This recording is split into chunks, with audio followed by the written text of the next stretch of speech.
গাড়িতে উঠে গেছে এবং আমরা তখন মুভ করে আসছি এবং এখানে আসার পরে আমরা আমাদের পিছনে একটা জিপ আটকায় গেছে।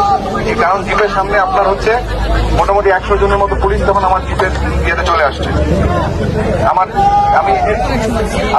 মানে জিপের ভিতরে তো 100 জন হয় না, জিপের মধ্যে পুলিশ জোর করে উঠে গেছে, ফায়ার করতেছে। ওখানে আমার অফিসার ছিল।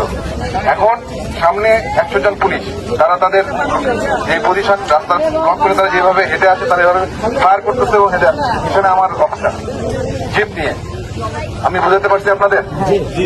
তারা কিন্তু ফায়ার করতে করতে বাইপাস পার হয়ে পল্লীবদ্ধ হয়ে এই পর্যন্ত এসে তারা এখানে আত্মসমর্পণ করছে। তারা জানে তারা যেভাবে আসতেছে এটা ঠিক না। তারা যেভাবে নির্বিচারে গুলি চালাচ্ছে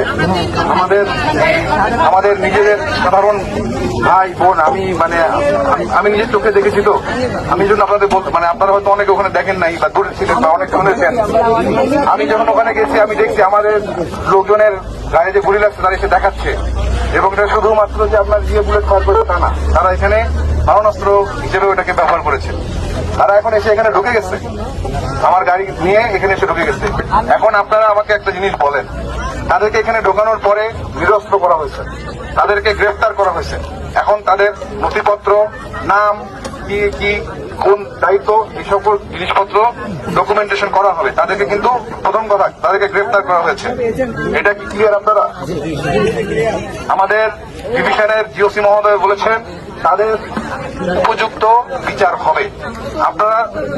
আপনারা তো সেনাবাহিনীর সাথে এতদিন ছিলেন, আমরা আপনাদের সাথে ছিলাম, আমরা তো গ্রাউন্ডে ছিলাম।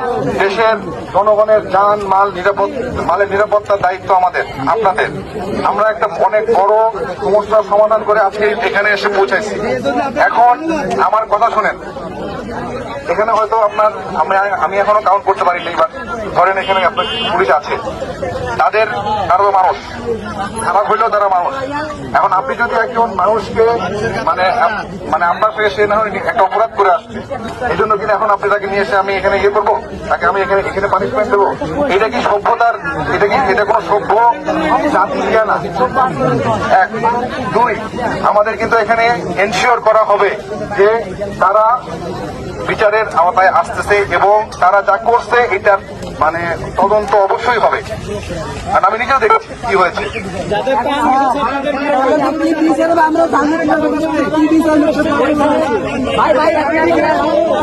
আপনারা সবাই বলবেন না, দাঁড়ান। আপনারা আমাকে একজন করে বলেন যে আপনাদের আর কি জানতে চান।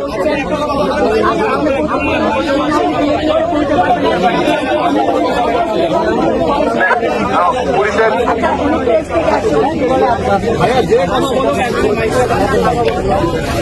সাংবাদিক এটা